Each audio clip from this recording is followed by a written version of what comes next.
You do not wake to birdsong or church bells.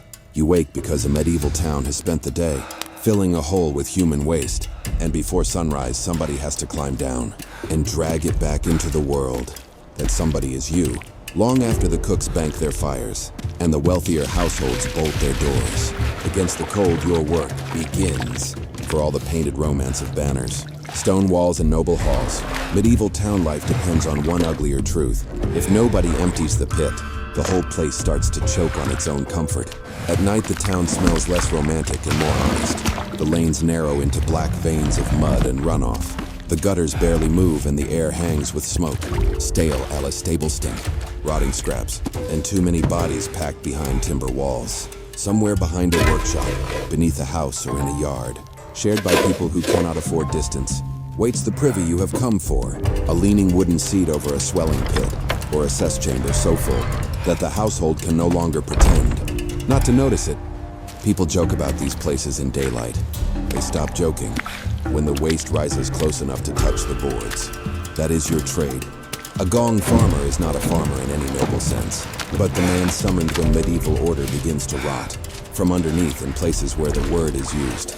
Gong means the foul muck from privies and cesspits, the soaked human waste, and whatever else a household has thrown down there. Because once it disappears into a hole, it becomes someone else's burden. That burden is you.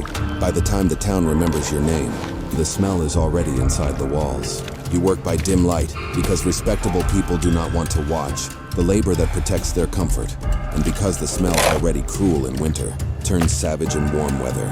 A lantern helps little. It lights the rim, the lid, the shovel in your hand, while leaving the depth hidden.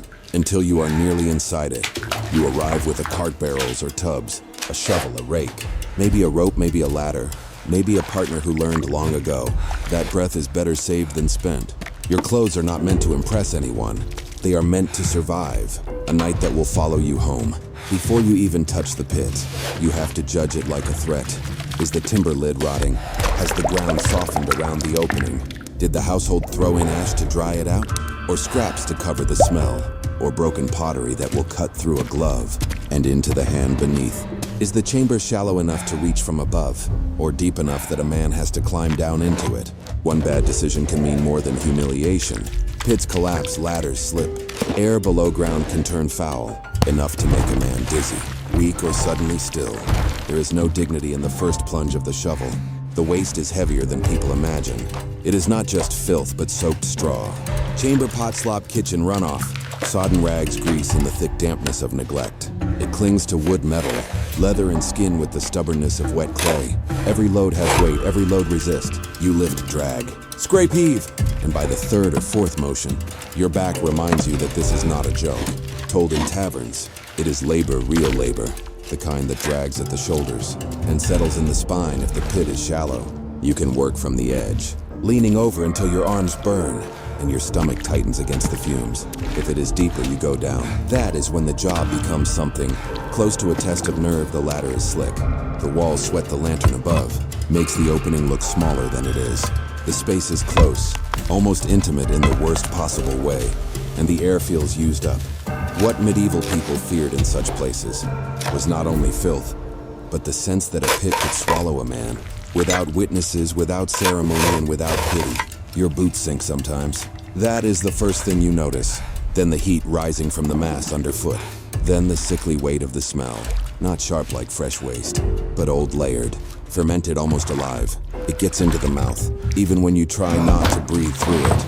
It catches in the beard, the hair, the seams of your clothes. You can wash afterward, scrub with harsh soap if you have it, splash vinegar if you can afford it, chew herbs to kill the taste, and still the smell seems to live inside your own skin. A Gong farmer does not merely work in filth for a time. He carries it with him wherever he goes, and yet the town needs you more than it will ever admit. In daylight, a full pit does not stay politely hidden. It leaks, it overflows, it seeps into yards and under floors. It poisons wells. If fortune is bad and construction worse, it turns a household from merely crowded to unlivable. The same people who wrinkle their noses when you pass are the ones who become urgent. and almost respectful. When their cesspit backs up near the kitchen, or the inn-yard grows unfit for customers, nothing creates sudden appreciation faster than the realization that human waste does not vanish on its own. If you want to keep stepping into the parts of history most people prefer to look away from, subscribe. You see the private truth of other people's lives in a way few tradesmen do. A noble household may have better timber, thicker walls, more servants, and a stronger door, but its pit feels just the same. A merchant who dresses in good wool and speaks of order still sends for a man to empty the hidden hole beneath his property monks. Craftsmen, widows, tavern keepers, soldiers, bakers, and the families crammed into rented rooms all produce the same proof that the body outranks pride. If medieval society is built on hierarchy, your work strips it down to its most embarrassing equality. If you had to live in a town like this, what do you think would wear you down first? The smell, the danger, or the shame? That does not mean the rich suffer like the poor. They never do. A wealthier household may have a more secluded privy, a cleaner yard, stronger ventilation, and servants to carry slops away before the place turns unbearable. The poor share what the rich can hide, including stench in a cramped district. One neglected pit can sour the air for a whole row of homes. Children step around runoff. Women carry water past it. Men eat bread within yards of it because there is nowhere else to go. For the rich, filth is an inconvenience kept behind a wall. For the poor, it is part of the ground they live on. Your pay can be better than some cleaner-looking jobs, and that is one of the bitter truths of the trade.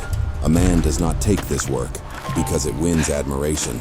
He takes it because hunger is louder than shame. If the wages are decent, it is because few others will do it, and because the task is dangerous, exhausting, and unforgettable in all the wrong ways. In a world where labor is cheap, being paid slightly more often means your body is being asked to endure what others avoid. The silver feels real enough in the hand, but people still edge away when you enter a tavern. Respectability keeps its distance from you. Children may laugh and point. Drunk men may sneer until they need the same work done at their lodging. Women crossing a lane might cover their noses, though not always unkindly. Some know too well what happens when waste is left where it lies. Priests preach about purity of spirit, but no sermon empties a cesspit. You live in a strange place, inside the town's moral order. Necessary but not welcome, useful but not embraced. A man whose labor preserves public health, without earning public gratitude. The work is worst when the weather turns against you. In summer, the heat thickens everything and calls flies in black, humming clouds in winter. The cold hardens the surface, while leaving the lower mass wet and treacherous, beneath forcing you to break through crusts before you can lift anything useful. Rain makes the ground around a pit slick and unstable. Frost numbs the hands until the shovel handle feels like iron punishment. Medieval life is often imagined in seasons of harvest, feast, and pageantry. Your calendar is measured instead by how weather changes the texture of waste. Then there is the cart. However bad the pit is, the road after is worse in its own way. Because now the filth travels with you, the load must be moved outside the populated center, to dumps, fields, or places designated for such foul business. Not every town manages it well. Some places are orderly in theory and careless in practice. Wheels stick and mud lids leak. The horse hates the smell. The lanes are rutted, uneven and crowded with sleeping dogs, drunks, late walkers, and refuse already thrown from windows. If the cart jolts hard enough, everyone nearby learns exactly what you are carrying. You learn to watch the town from angles respectable men rarely see. After dark, the proud marketplace becomes a skeleton of stalls and shadows. The same alley that bustles by day belongs at night to rats, cats, thieves, and laborers who cannot choose better hours. The baker's yard is quiet. The smith's forge is dead black. The great houses look calmer than they are. Somewhere behind each lit window is a body that eats, drinks, sweats, and relieves itself. And somewhere, beyond all the prayers and status and property marks, there is still a hole in the ground, waiting to be emptied. The danger is not always dramatic, which makes it more medieval. Not less. You do not need a sword over your head to die poor, a slip, a fever, an infected cut, a lung full of foul air, a weakness after too many cold nights. These are enough, even when nothing catastrophic happens. The work grinds a man down. The shoulders tighten into knots. The hands crack, the knees complain on every ladder rung. The nose grows accustomed to things it should never accept, while the stomach remains less cooperative. Some nights you can force bread down afterward. Some nights the smell has stolen your appetite. And still there are worse fates than a hard trade, with pay in hand. That is what keeps many laboring people honest about the world they live in. Medieval survival is not about choosing what is noble. It is about choosing what keeps the rent paid, the children fed, and the creditor from pounding at the door. A Gong farmer may be mocked, but mockery does not bite as hard as winter hunger. Shame is lighter to carry than an empty sack. Home to your family. That is the arithmetic of the lower orders. Brutal and practical if you have a family. They live with the consequences too. Your clothes must be left apart if possible. Your work follows you home in odor. Fatigue and reputation. Children of laborers learn early what their parents do not talk about. At supper, a wife may appreciate the wages, while hating what the work has made of your evenings. Soap costs money, better clothing costs money. Better neighborhoods cost even more money. And those are usually the places where men, like you, are least wanted. You can empty the filth from their homes and still be unwelcome near their doors. By sunrise, there is a peculiar knowledge that comes with the job. You know which inns neglect their pits until the last possible hour. You know which wealthy house keeps up appearances badly. You know which neighborhoods produce the heaviest work. Because too many people share too little space, you know. Where drainage is poor, where boards rot fastest, where a pit has been dug too close to a wall, or too shallow, or the number of bodies depending on it. In another world, such knowledge might make a man valued as an expert. In yours, it simply makes you the one sent first. When things turn foul, sometimes people imagine medieval filth as constant chaos, as if towns simply drowned in their own waste every day. The truth is uglier and more organized than that. Places survive because men like you make survival possible. Refuse is carried out, pits are emptied, lanes are scraped, animals are mucked, and the endless output of crowded life is pushed, hauled, and dumped by hands that history rarely celebrates. The fantasy version of the Middle Ages likes banners and banquets. The real version also needs carts in the dark. If this side of history feels more revealing than the polished version, people usually remember leave alike. That is why the work carries a strange kind of power. Not social power, certainly not glamour, but leverage. When nobody else will go down into the pit, the man who will becomes difficult to ignore.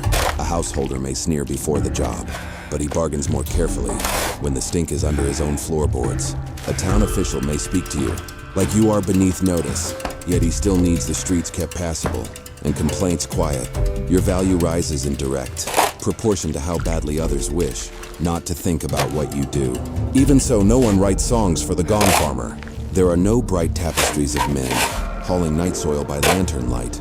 No court poet lingers lovingly over the cracked handle of your shovel. Medieval memory, like modern memory, prefers the visible splendors built on invisible labor. People remember castles because they dominate the horizon. They forget the cesspit because it sits below eye level. But one supports pride and the other supports life. The pit cannot be ignored for long, no matter how elegant the hall above it. There are moments of dark humor in the trade, because without them the work would be unbearable. A careless household who complains about smell. After neglecting his pit for months, a drunk who insults you, while standing ankle deep in the runoff from his own alley. A rich man who sprinkles herbs in his chamber and thinks this defeats reality. Laborers survive ugly work by joking around its edges, because to speak plainly all the time would be to admit how thin the barrier is between order and filth, and how much of that barrier rests on tired backs. The body learns tricks. You breathe through cloth when you can. You turn your head just enough when a fresh surge of odor rises. You save strength on the lift and spend it on the throw. You keep an eye on your footing before your tools. You eat at the right time or not at all. You do not wear your best anything to a pit. And if you have any wisdom left after your first month, you stop pretending the smell will spare you, out of courtesy. A profession this foul does not reward vanity.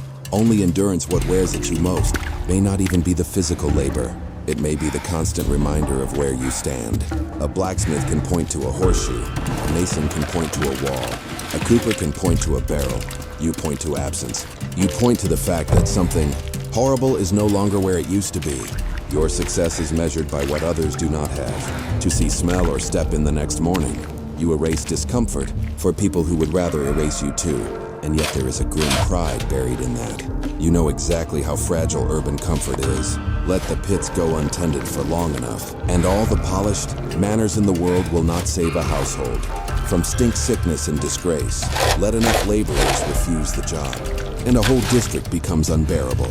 You understand in the most physical way possible that civilization is maintenance. It is not only kings issuing orders or priests chanting over candles. It is someone hauling away what human bodies leave behind over and over forever.